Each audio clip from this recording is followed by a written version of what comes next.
was an old farmer who lived on a rock. He sat in the meadow just shaking his fist at some boys who were down by the creek. Their feet in the water, their hands on their marbles and playthings, and at 4:30 there came a young lady. Oh, she yeah, looked baby. like a Run, pretty you young little chicken creature. She shits. sat on the grass.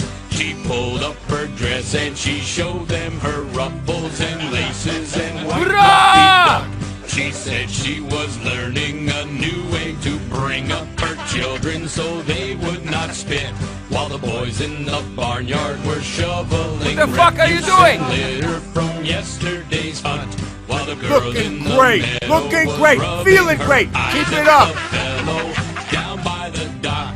He looked like a man with a sizable home in the country with a big Oh, house out fuck me! I hate that shit! Politely, she'd show him her little pet dog who was subject to fits, and maybe she'd let him grab hold of her small tender hands with a movement so quick, and then she'd bend over and suck on his candy so tasty.